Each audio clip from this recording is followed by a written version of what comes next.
Welcome to Behind the Paranormal with Paul and Ben Eno. Have high-ranking U.S. military officers had encounters with aliens? Has alien technology been secretly ceded to American industry? Who was Colonel Philip Corso?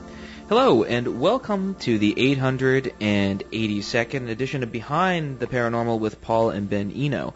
I am Ben, coming to you from WOON AM and FM radio in Woonsocket, Rhode Island, on the Paranormal Radio app from TalkStream Live and on TuneIn.com. I'm Ben, and those CD questions came from my co-host, partner in Paranormal Adventures, and Dad, Paul. And today we bring you a guest, almost said a ghost, a guest who hasn't been with us for a very long time, actually. And if you'd like to join us on the air, you can give us a call at 401-766-1240. That is from anywhere. Or you can email Paul at behindtheparanormal.com or get to us via various social media platforms. Coming to us via Skype today, in her first appearance on the show in over 10 years, is Italian-American journalist Paola Leopizzi Harris. Widely published in North America and Europe, Paula is an investigative reporter specializing in UFO and extraterrestrial phenomena, which she has studied since 1979. She has rubbed elbows with the likes of Dr. J. Allen Hynek and high-ranking military officers. One of these was Colonel Philip J. Corso, 1915 to 1998, in Roswell, New Mexico, and became his friend and confidant when she met him there. Their astounding talks, as detailed in Paula's relatively new book, Conversations with Colonel Corso, are the subject of our show today. And I should mention, for the sake of our local audience in southeastern New England, Paula has lots of Rhode Island and Providence connections. She attended Rhode Island College. Her father, who was the Italian consul in Providence, taught at Providence College, et cetera, et cetera. Maybe she can say a little more about that. Paula, we usually don't go off track, but this is so interesting. Say 8 or 10 words about your local connection. No more, no less. I grew up in Rhode Island. I grew up in Providence. My father was the Italian consul for the state of Rhode Island. And, I have a lot of memories. I went to Rhode Island College. I went to St. Xavier's Academy when I was in high school. And also, I lived all that social life. I went to the Newport Folk Festival. I went to, they were great times. And I'm talking the 1960s and 70s. So my life in Rhode Island was 60s and 70s. And of course, the word Woonsocket, that's, Woonsocket, Cranston. I went to school in Cranston, but I haven't been back. I live in the Colorado Rockies right now, and am very much a Western person. So I haven't been back in a long time. But I'm really excited to be on your show today because it reminds me of the old days. Let's see, Ben, Woonsocket versus Colorado Rockies. What would you say? I mean, it's pretty snowy right now, maybe. Yeah, it's coming down outside. Anyway, Paul, it's really, really great to have you back, and it will not be another 10 years before you're back on the show. Okay, so let's kind of dive right in here, Ben. Sure thing. Yeah, we'll just. Let me give Paula's website. Yes. Because that's important. We'll mention it again. PaulaHarris.com. Paula, Paola. Okay. So I guess we'll just hop right into the meat and potatoes here. So who was Colonel Philip J. Corso, and how did you meet him? Oh, I love that question. Now, when I talk about this, there is paranormal involved, so you guys need to understand that. We're in luck. Okay, when I was working in Italy from 1992 to 2007, I was working at the American Overseas School of Rome, and because I had worked with Allen Hynek, what happened was the Italians grabbed hold of me for my background. So my boss, who ran a magazine called Area 51, knew that there was going to be a reunion of all top-level people for the 50th anniversary of Roswell. And so he asked me as a journalist to cover that. And I really wasn't in any mood to cover it at that time. If you read my book, Connecting the Dots, Making Sense of the UFO Phenomenon, I was undergoing kind of a romantic trauma. And I said, Maurizio, I don't want to go. And he said, you better go, he said, because everybody in the world's going to be there, and I need this story, and the day after Roswell is going to be a bestseller. And, of course, I didn't have a room. I didn't know how I was getting there, so I flew into Boulder, and some friends of mine were waiting at the airport. So everything was, like, set up. And I drove the 6 hours to Roswell, and when I got there, I went to the press club, and I said, I'm from Europe. I got to cover this story, but I have no place to stay. I didn't know what Corso looked like. I didn't read anything on him. I didn't know a thing about him. They said, well, we're sorry. We've been booked since February, but if you can find a place to stay. And they said, open the phone book and find a place. And I opened the phone book, and the first place my finger went to was the Sallyport Inn. So I called them. And they had a room for 3 days that was, available. And the room was right next door to Colonel Philip Corso. Look at that. So my whole life has been like that. I could do a story on all the paranormals. I end up at the right place at the right time. But, of course, I didn't know that because I don't know what he looked like. So I went to the museum. He was giving a lecture about the book The Day After Roswell, which, by the way, is not accurate. It was written with Bill Burns, and at the time of Corso's promoting that book, there was a lawsuit against Bill Burns and Neil Russell Productions. So that shut one of our show down co-hosts. in the United States. Yeah, that shut the book down. And if you want to shut a book down, just put you put a lawsuit against it, and your attorneys won't let you talk about it. So what happened was I went to the museum. I was standing there saying, how in the world am I going to get an interview? I go through this every time. So what happened, this blonde guy that was behind me said, you're from Italy? And I said, yes. And he said, ask my father a question in Italian. And I said, who's your father? And he said, Colonel Corso. And I said, I don't want to do that. I was like very shy. And the guy just took his hand. He shoved me into the crowd.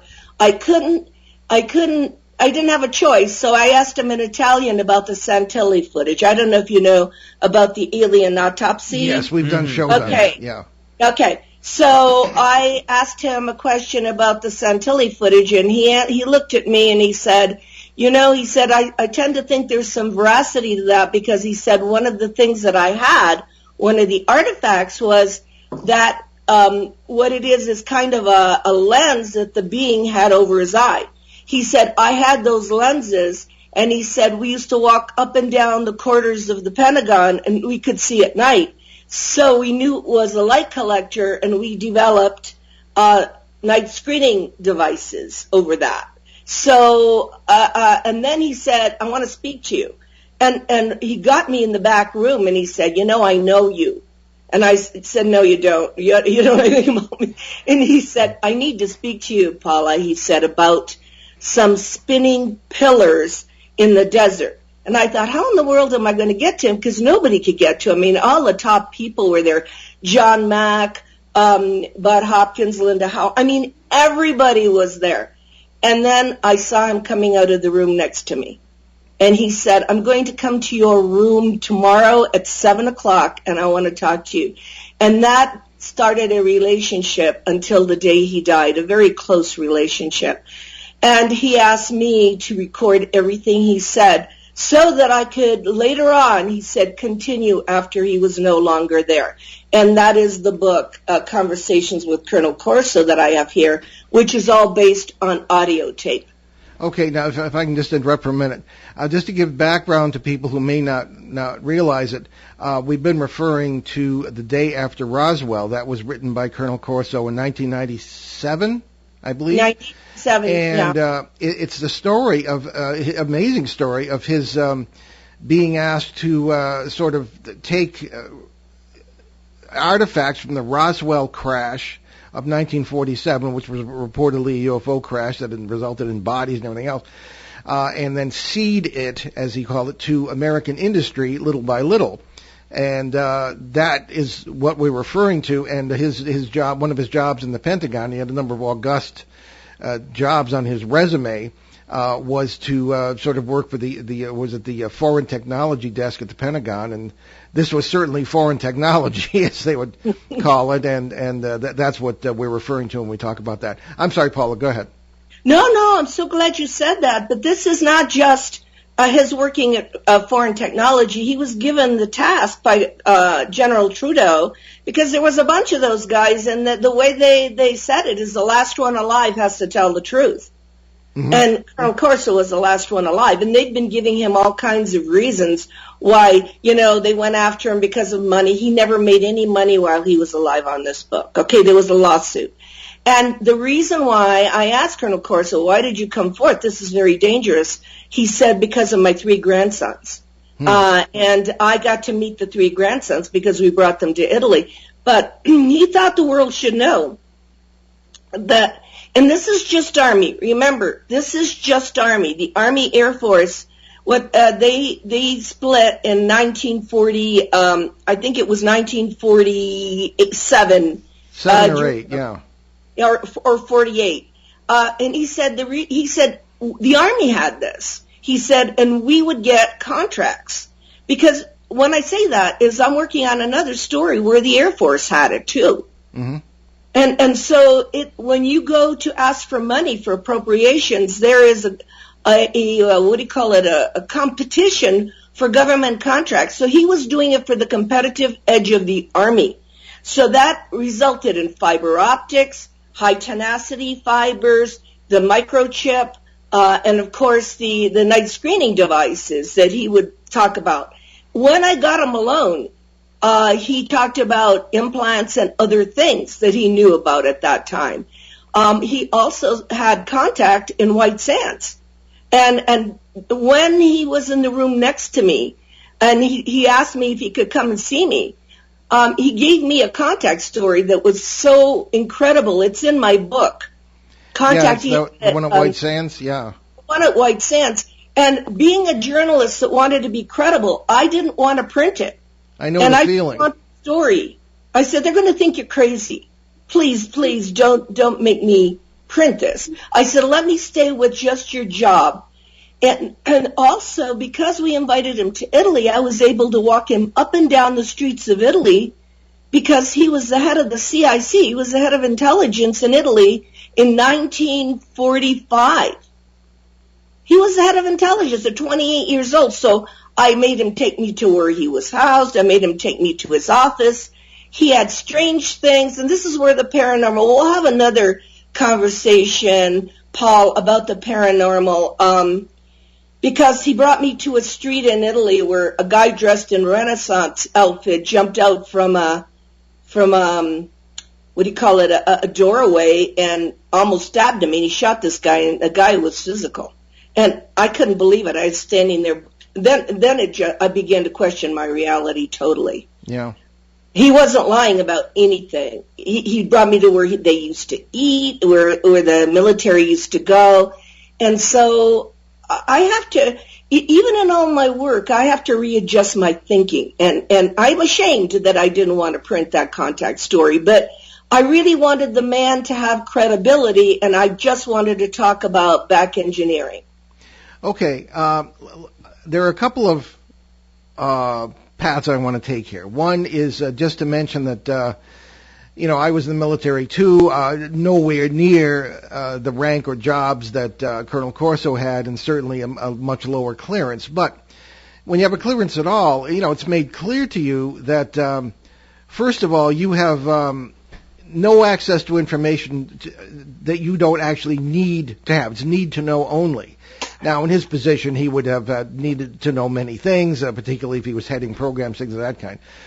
But it was also made clear to us that when you leave the service, the responsibilities go with you to maintain the secrecy of anything you may have learned. I mean, it doesn't end as soon as you leave the service. So it kind of bothers me that he would be so open with anyone about these things, but I get the grandchild idea that these things are too important to not discuss.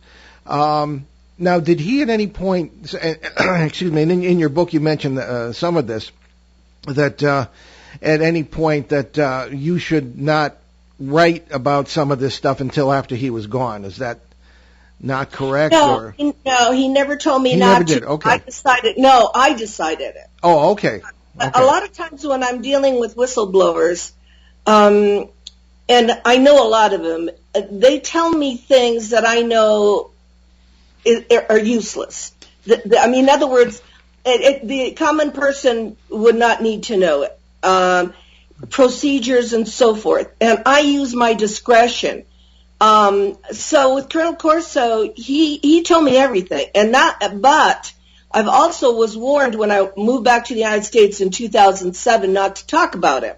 People came up to me and said, stop talking about Colonel Corso. Of course, his greatest detractors were Stanton Friedman and Bud Hopkins, who did entire shows. Both good friends of ours.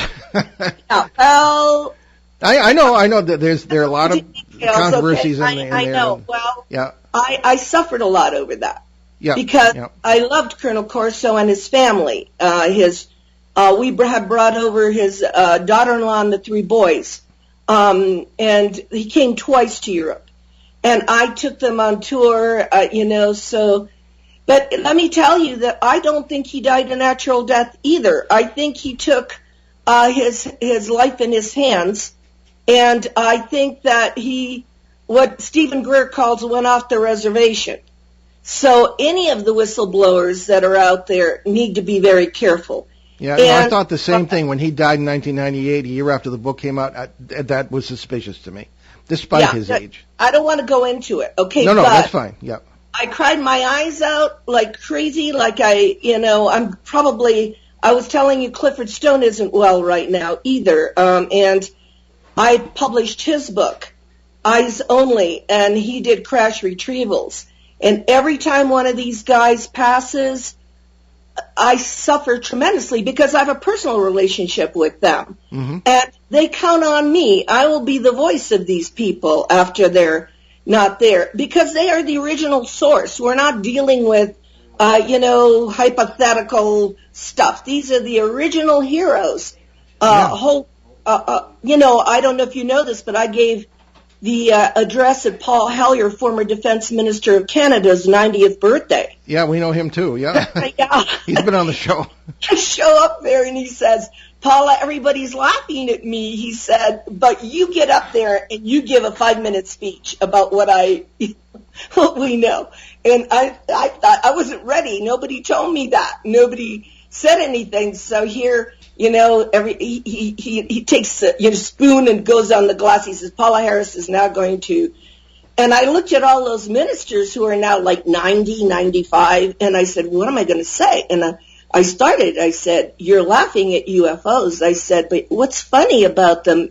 The 1969 missile shutdown at Maelstrom Air Force Base. Oh, yeah. But one missile right after another shuts down in sequence, and there's a UFO there. Do you want to laugh at that?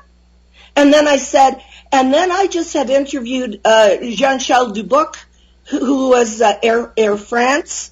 I had just been in Barcelona. I interviewed him. He's a pilot, and he had told me he had 300 people in the airplane when this huge UFO the size of a football field is over Paris. Of course, I asked him. We know him, too. Where. You know him, too. Yeah.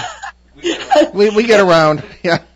And he said it was over a nuclear installation. So I put 2 and 2 together about, all the sightings. Absolutely. And I said, you want to laugh at that? He had 300 people in the plane. Do you think that's funny? Well, Paula, we have a call. Sorry to interrupt, but we have a caller. And this is one of our co-hosts, and also it's our cousin Rick, who's our show reporter for Northern California, and no such thing as too many Enos. So Rick Eno is on the line. Rick, are you with us? Hi. Hi. Yep. Good. Okay, cuz you have a question for Paula? Yes, I do, and I love your work, Paula. Thank you. My question is this: I know that inside the craft, I was told, I don't know for anything for a fact, but that they found control surfaces that could be operated by the hands on panels, and they'd remove them. Do you know anything about those control surfaces? Can you verify that they were there? Is that the Roswell crash? That is the Roswell. Yeah. That is the Roswell. All right, I'll stay out of this. Go ahead. Go ahead, Paul. So yeah. No, look, he didn't talk about that. He only talked about what he knew. And if you consider Roswell happened in 1947, Colonel Corso didn't get that stuff until 1960. So the thing is that I had also interviewed, before that, the mortician Glenn Dennis and Walter Hawk. And also because, it's a long story. Someday we'll talk about it. I didn't work. Something happened and I didn't work for the school anymore. So I was able to bring Jesse Marcel Jr. to Rome. And I spent a whole week with him and his family. So he was able to talk about his father at my house, with me. So anything I've ever done has been with the original people. And that is where that comes from. It doesn't come from Colonel Corso. Colonel Corso was basically back engineering. His claim to fame is that he went to industry and he told me the places he went, and there was no paper trail because he went with cash. And he brought when he told me he brought his German scientists with him, then I began to question a lot. And so I got an idea of what was going on. But Colonel Corso, like Jacques Valet, guys that I don't know, believed in dimensionality. They believed in the paranormal. Yeah, we wanted to get into that. Well, Rick, is it snowing in San Francisco? No, it's sunny and about 54. So all right. Well, sorry I asked. All right. Well, any further questions or comments for Paula? No. That was what I was interested in hearing about the control service. That's kind of what I'm delved into right now. Okay. Yeah. So anything would be great. Okay. Great hearing you guys. Okay. Very good. Thank you, Rick. We'll talk to you soon. Okay. We have other questions from listeners. A listener at this point, but I think we'll take our mid-show break at this convenient time. You're listening to Behind the Paranormal with Paul and Ben Eno on WOON 1240 AM and 99.5 FM in New England's beautiful but snowy Blackstone River Valley with our great guest, Paola Leopizzi Harris. We'll be right back.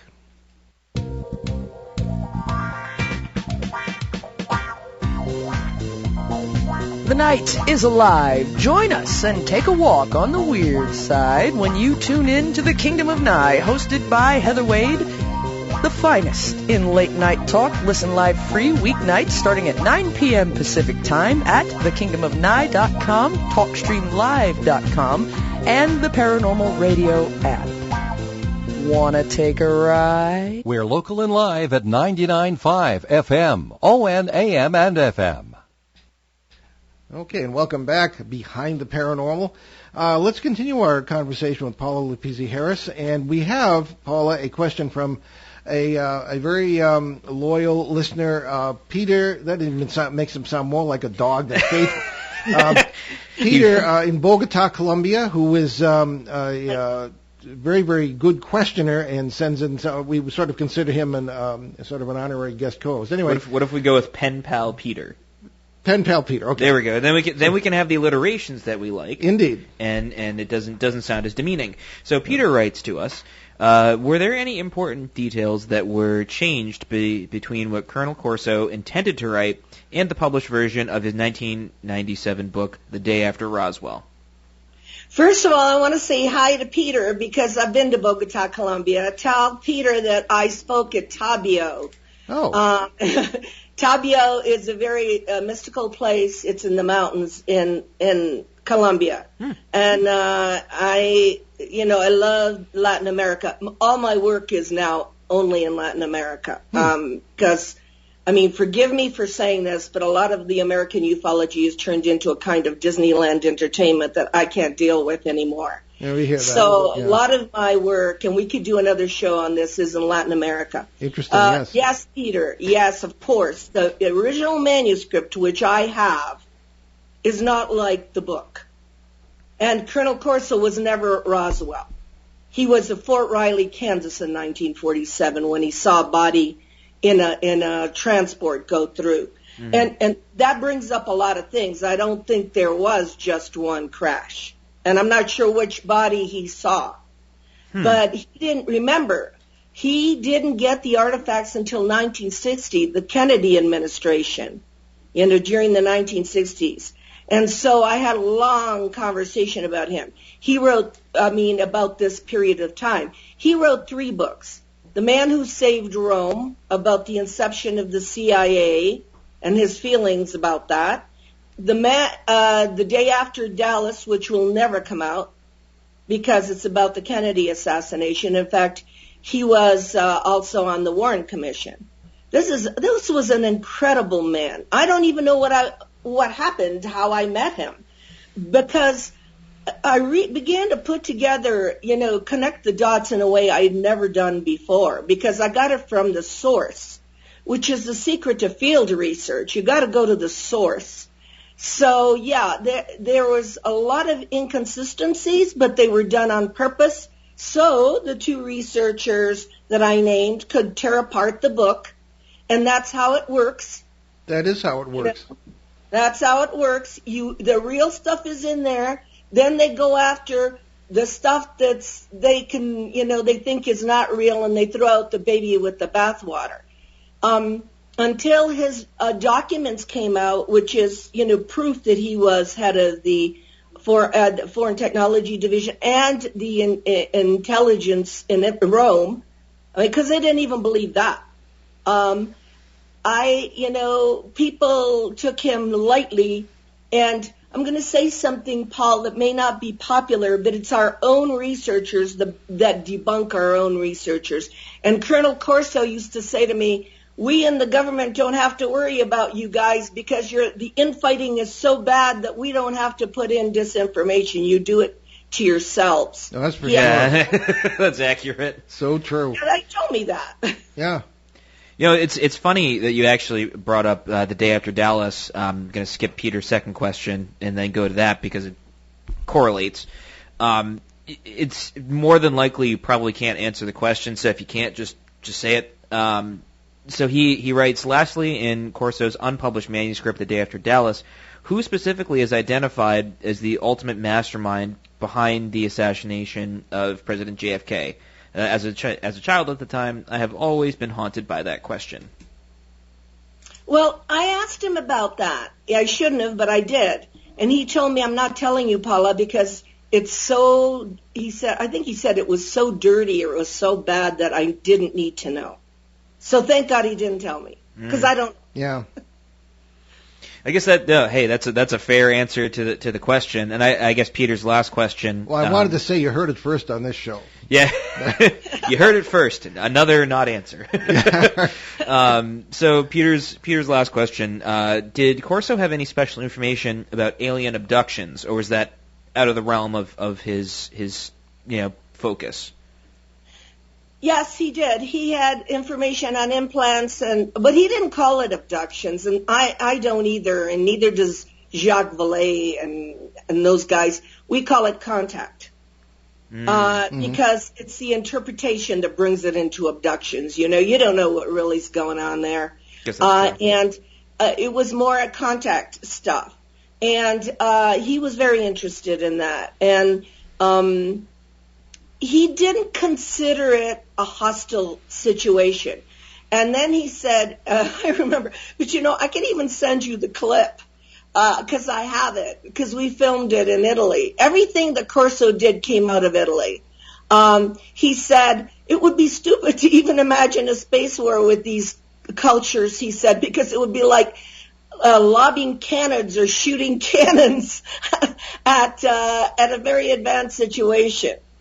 So he looked at it and thought that the thinking was ridiculous. This was such an advance.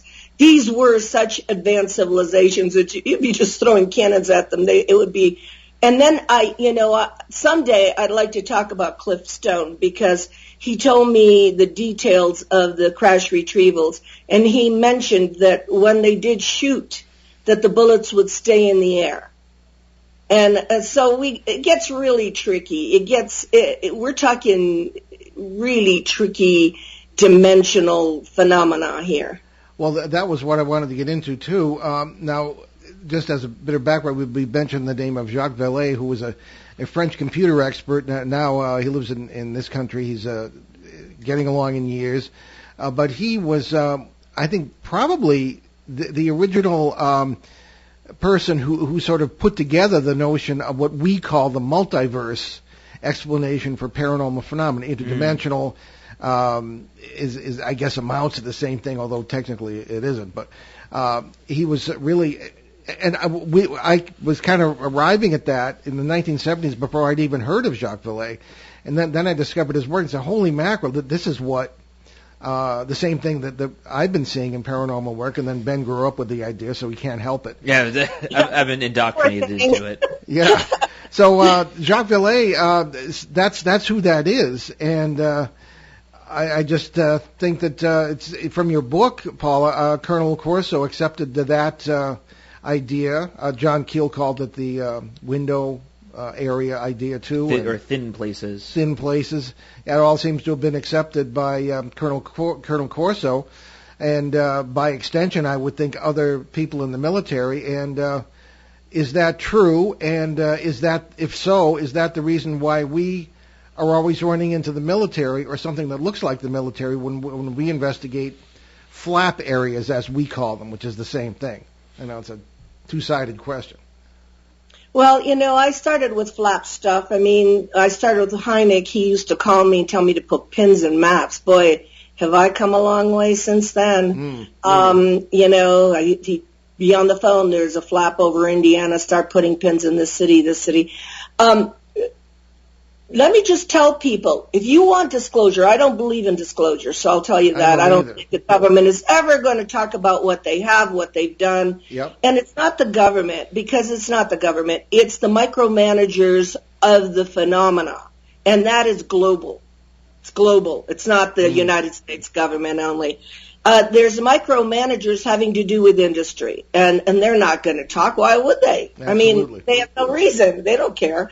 They're making money. Yep. So I want to recommend these books. There's 4 of them. Forbidden Science, Yep. The Diaries of Jacques Valet. Yep. And I've read them all twice, and I've met Jacques Valet. And I realize it's a diary, so it starts back in before Hynek days, his journey towards the truth, and all the meetings with government officials, with Bigelow, with NIDS, with all the attempts at disclosure. He's very sincere. He wants to know, like all of us. And Jacques is 82 years old. He lives in San Francisco. And he, like all of us, we've all reached the conclusion that this is not simply, alien visitations from, the reptilians, the Greys, and the Nordics, ridiculous 3 boxes. We put these visitations. Can you imagine? Where are you going to put the Virginia case in Brazil? They were little red beings, Yeah. The idiocy of the modern day ufology, where all you see is the gray alien. And then I had to go back to Giant Rock days, Van Tassel, Menger, and Adamski, Orfeo Angelucci, who worked for Lockheed Martin. I had to go back there and realize that Greys didn't exist. They didn't exist until 1960, the Betty and Barney Hill. Mm-hmm. So do you want to go think about who's managing the information? That's true. Yeah. They weren't around. In South America, Greys, that's not who's there. The Space Brothers are there. And they're physical. And so, if you study ufology internationally, then you realize we're being fed a mythology. And so Jacques' Forbidden Science 1, 2, 3, and 4 were the greatest disclosure I've ever read in my life. Intelligently done, but then he talks about his family, he talks about his wife and children, he's very much a poet. So he describes a consciousness that is teaching us something. I don't know if you want to digest that. A consciousness that manifests sometimes as a UFO, sometimes as a being, sometimes as an experience, but it's here to teach this primitive humanity something. Mm-hmm. Sorry to interrupt. One of the issues that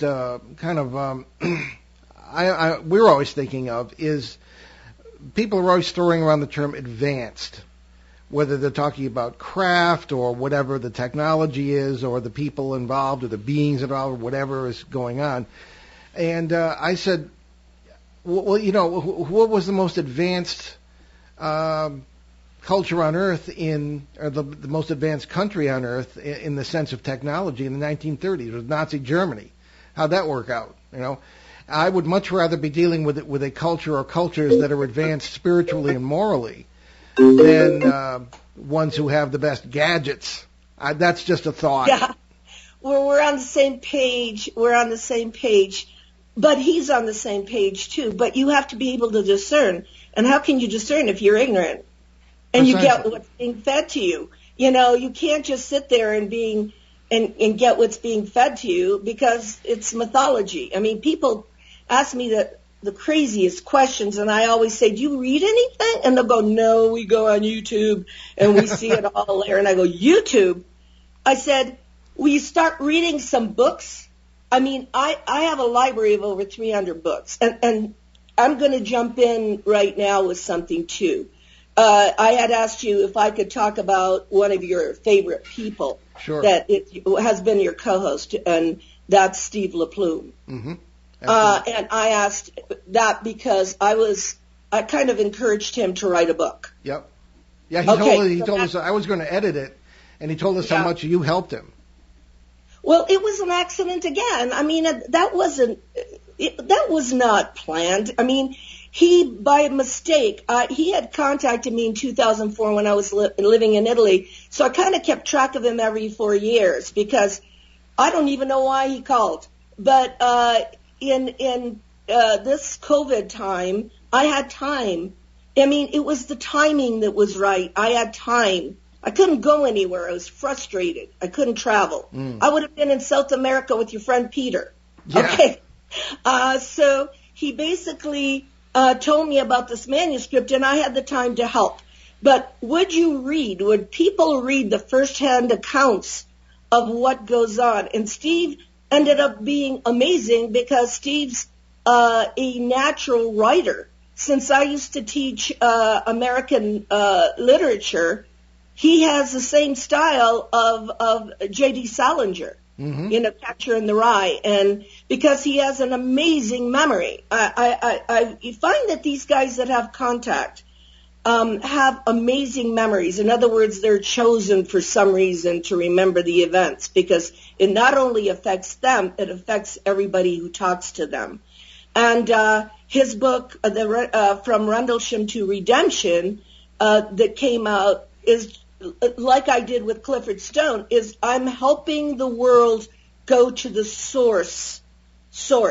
And Steve is just besides being an amazing human being, a very, very kind and intelligent person. He's ex-military, so he can't make up stuff. I mean, this book that just came out should be added to everybody's library, the way Colonel Corso's is. So I'm just really the voice or the tool for these people. Yeah. Well, Steve is well known to our listeners. He's been a co-host of the show many times, a very dear friend, and present during the Rendlesham Forest UFO cases, the Rendlesham Forest incident of 1980, and actually in the following year as well. And that's who Steve is. So yeah, we encourage everyone to read that book.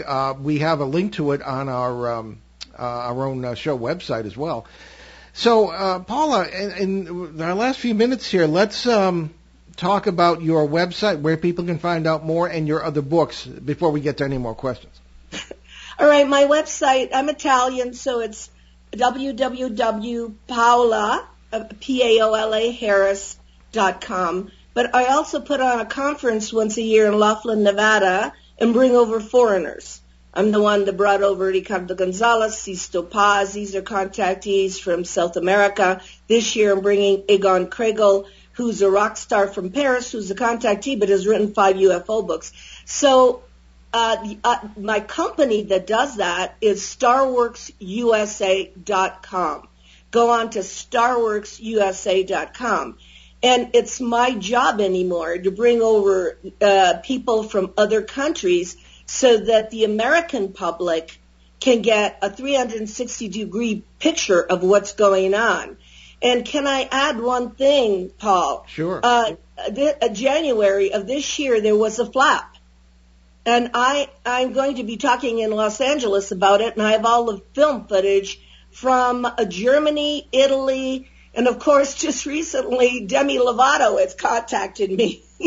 And she also New Year's Eve saw a UFO. So the fact that there was visitations or sightings on the first day of 2021, it's not because whatever's there, and they're not interplanetary, all of them. Whatever manifestation of consciousness is there is on vacation. It's because of a very clear manifestation, maybe for 2021. But PaolaHarris.com is my regular website, and then Starworks USA is the conference that I run in Laughlin. And then my books, Connecting the Dots, Making Sense of the UFO Phenomena, Exopolitics, Gateway to Another Reality, How Do You Speak to a Ball of Light, is all about orb phenomenon. You know, it's all about balls of light, because I've done so much research, I don't even want to go into it, but the idea of the manifestation in light, balls of light and so forth, we got to remember, if we live in a dimensional world, there also exists beings of all kinds. I was with Monsignor Balducci, and not all beings and demons are aliens. Right. So we got to get off that. Or vice we versa. have to separate Yeah. the phenomenon of maybe craft with the dimensionality of beings, and they could be negative or positive or whatever you attract. Well, So we put labels on things that we can understand. Exactly. Yeah. So may I encourage you to keep going in this dimensionality, because it's where all of us, where Jacques, where I, where even Colonel Corso, a lot of people that are into quantum physics and so forth, believe the phenomenon exists in a form of consciousness. Yeah. Ben has a question. I do. I've been trying to figure out how to word it for the last 20 minutes, and it might not come out the way I want it to. So bear with me. I guess kind of to just reach, not really a conclusion, but sort of bring it to today, right? So there are a lot more variables than there were back in, even the early 2000s, the mid 90s. A lot is the same, but a lot has changed. There's a lot of unknowns that exist in the world now. We have a very tumultuous political and cultural situation going on, not just in America, but the rest of the world, right?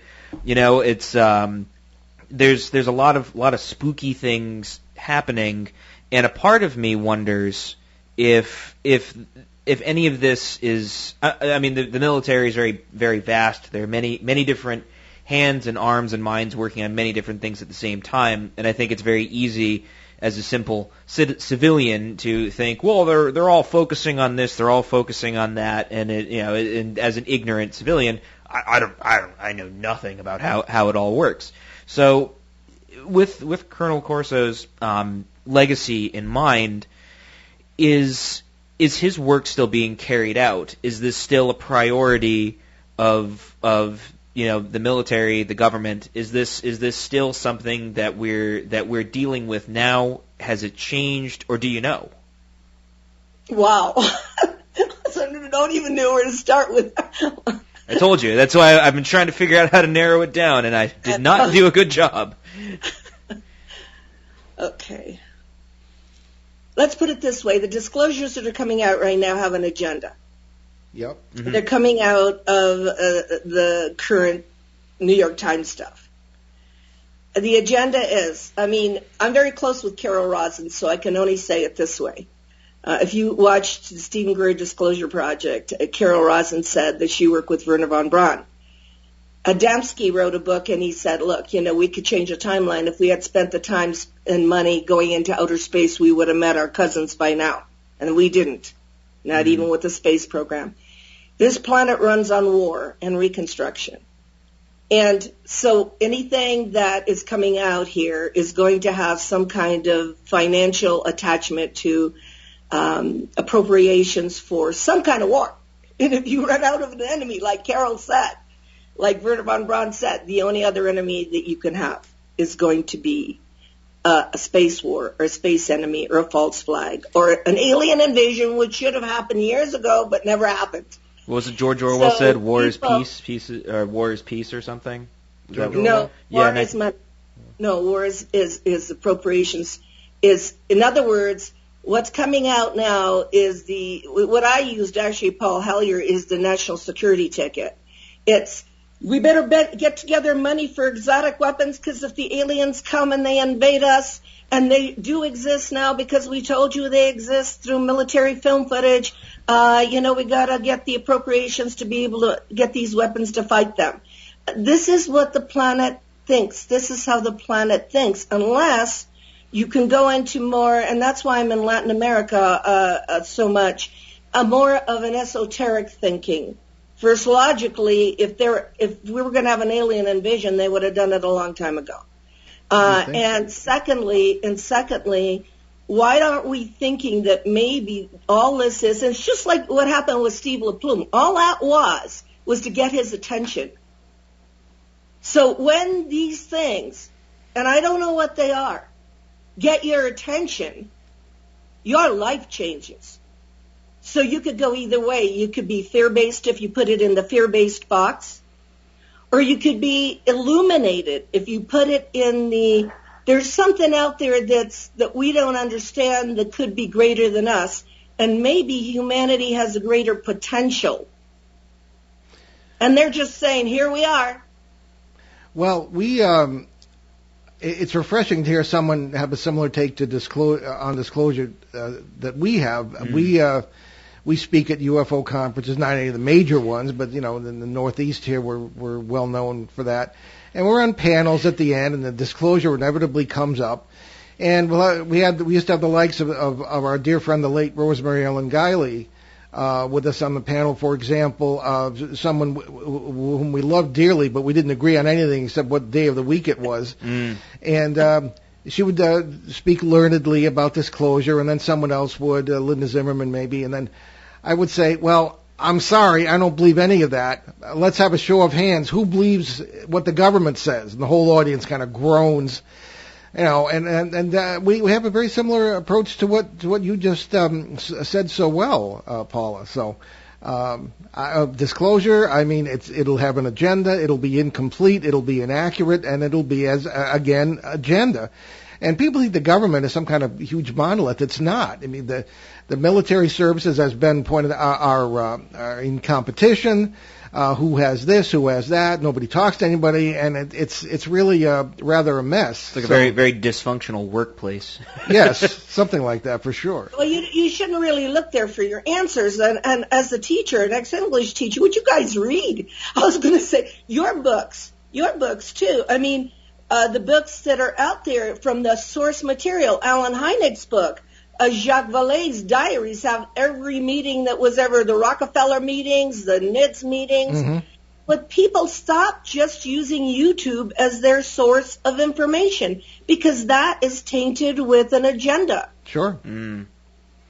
We're going to send you a UFO video that we ourselves caught in the presence of a number of people who were working with us at the time in Pennsylvania, May of 2019. I'm sure you know Mark D'Antonio from MUFON. Yes. And mm-hmm. Mark is a dear friend of ours, co-host of the show, et cetera, et cetera, et cetera. And he couldn't come on that trip and will be tortured by inner demons for the rest of his life because he wasn't there. Because tremendous video. We'll send you that, and I'd like to get your take on it. But in the meantime, tell us once again your website, and people can go from there. Please send me that video. I really want to see it. My website do that today. www.paolaharris.com. Excellent. And yeah, Paola, I say because that's my Italian name, but Paula is just fine. Okay, very good, because that's what we've been saying on the whole show. Well, we're definitely going to have you back very soon, and we'll be in touch off the air. And terrific show, and keep up the wonderful work. I admire it as much as anyone, and we both do. And Indeed. You're doing tremendous service. So, Paula, we'll talk to you later today, I hope. All right, take care of you guys. Don't get snowed under. Yeah, We'll try our best. We'll try our best. Anyway, so Ben, let's take away our announcements here. Sure thing. So, we have quite a couple of announcements that we'd like to make as soon as I get to said announcements. Well, I can do the first one. Well, I just found it, so it's all coming together slowly but surely.